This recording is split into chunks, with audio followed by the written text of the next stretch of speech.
Dr. Airini is head of the University of Auckland's School of Critical Studies and Education. Its focus is social and economic development through education. Ethnicity and equity in higher education is her main interest. Please welcome Dr. Airini.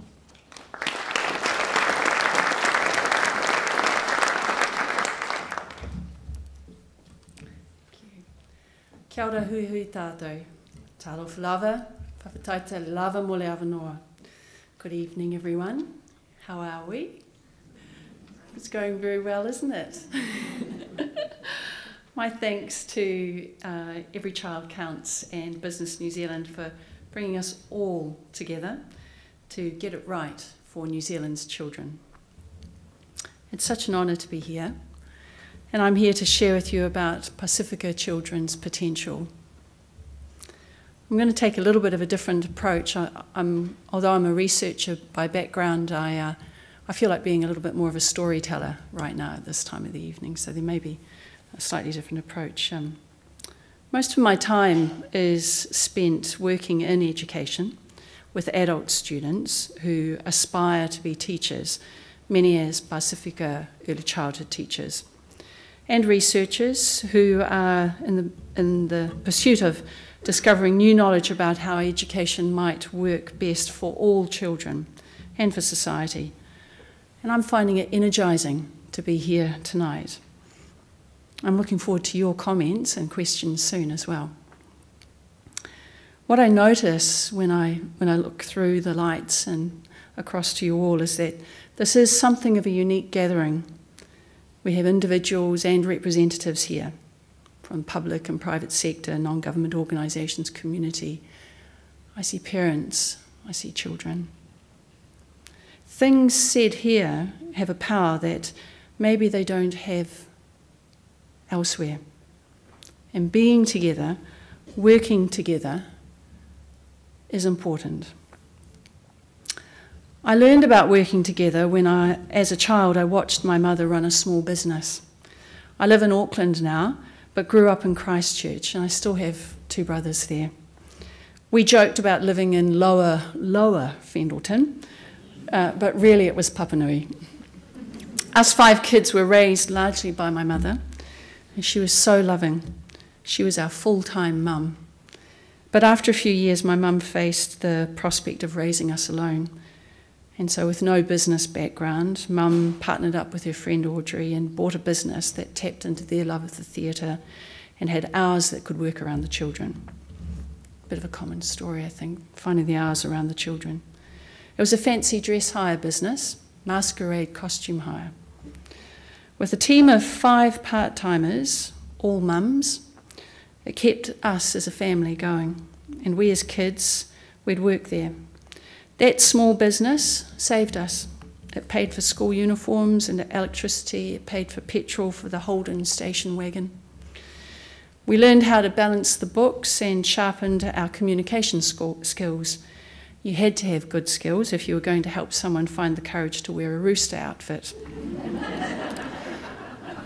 It was also a haven. But I say this not because it's a story about virtues of my mother, but because it signals something of the life-changing possibilities that happen when we work together and have business as part of that community.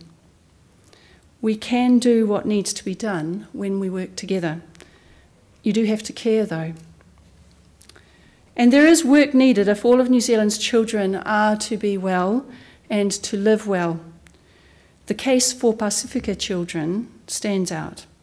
Let me set the scene first for why business should care about Pacifica children, and then why business and education should partner up more.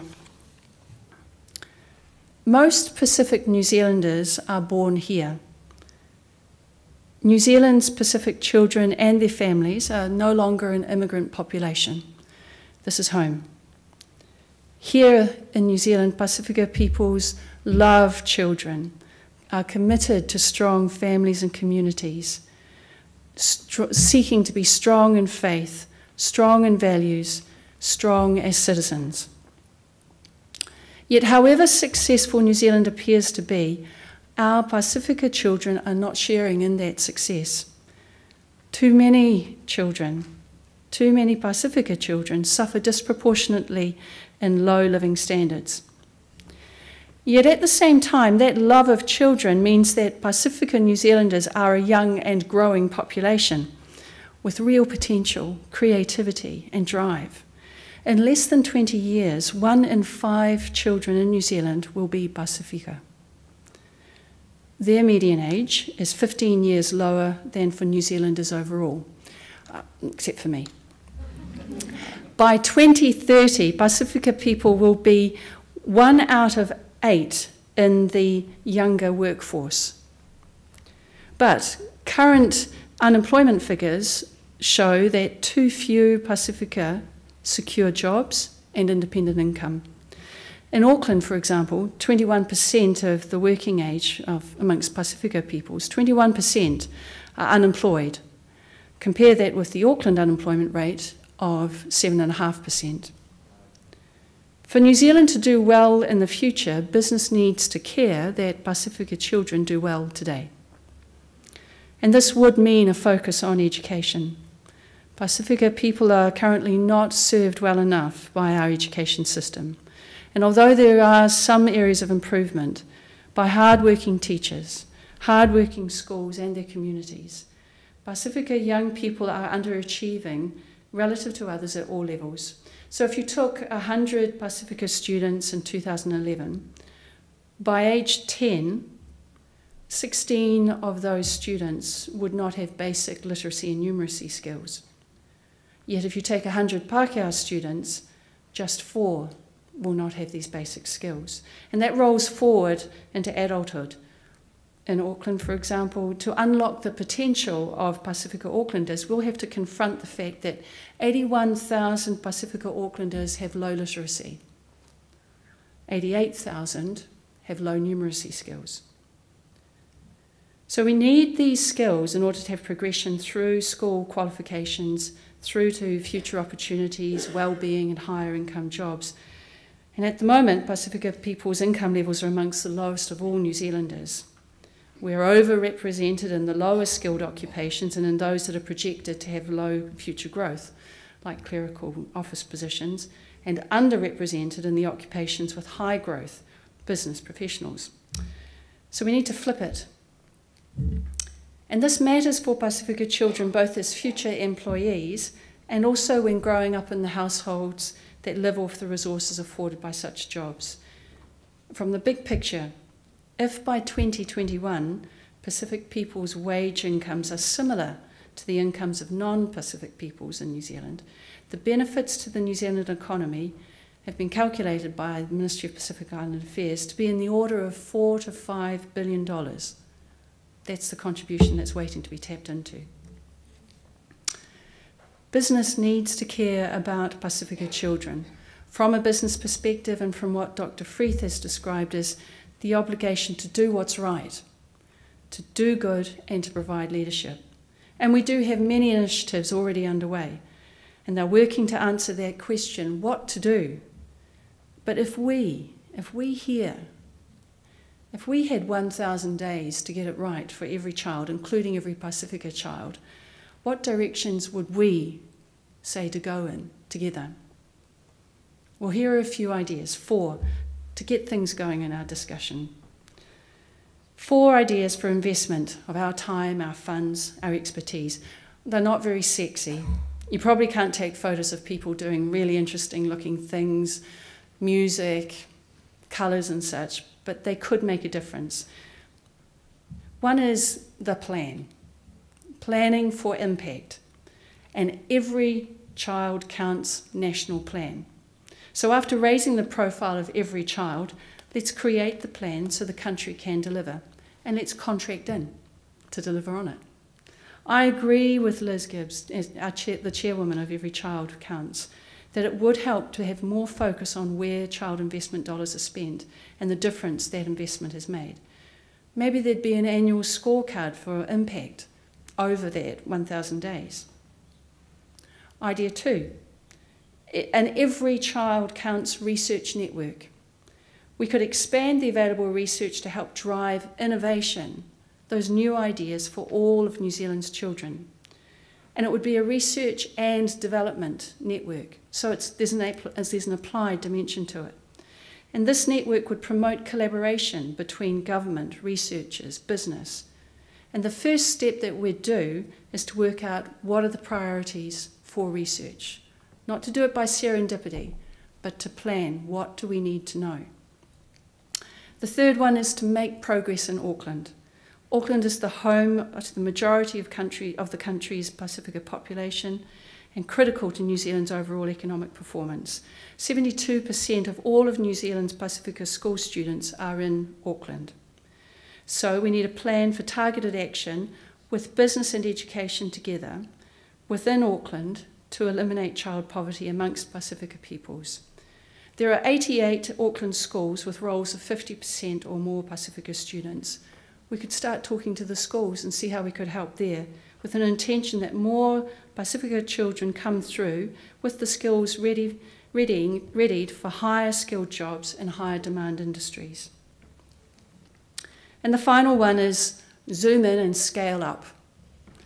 Let's find those initiatives, those efforts in the local that are working and see what we can scale up from there. The Leatata Aonga Mata in West Auckland, it's run by Mrs. Tipi, Laini Tipi, as an example. It's an early childhood centre, full immersion Samoan centre, which the community has naturally expanded into being an adult literacy centre. And now it's looking at expanding to supporting employment, health. It's a purpose-built, warm, happy environment where there are learning, bilingual children. The parents that have been walking their children to school now want to be able to drive their children. So the adult literacy has hooked into purpose. They get their driver's license, and then when it comes to graduation at the end of the year, the children graduate and the parents graduate as well. And Leateata works because of local leadership, the combination of language, culture and identity and learning with great teachers and a commitment to giving back to the community. So we could zoom in and scale up. None of the issues we're talking about tonight exist in a vacuum, and business belongs in this discussion, but it's also about education needing to partner more with business. A big part of the solution is in a new kind of partnering, a new kind of working together, because leaving large numbers of Pacifica children on the margin is just plain wrong. We can make this better. When I was 10 or 11, I remember Mum taking a couple of days off from working in the shop. It was the only time in my life when I actually had 2 days with Mum and me. We went down south towards the Benmore Dam and we stayed in a bit of a hut there. I tidied up the next morning and I said to Mum, "It looks as good as we found it. Are we ready to go?" And Mum said to me, "When we leave a place, we need to leave it better than we found it." And then she set to and helped me to make it better than we found it. So I wanted to say, in coming here tonight, we cannot reach our full potential as individuals or as a country until we work together to show we care about every New Zealand child. And most of all, I wanted to come to tell you we can make this better. Whawhatai te lava mo le awanoa.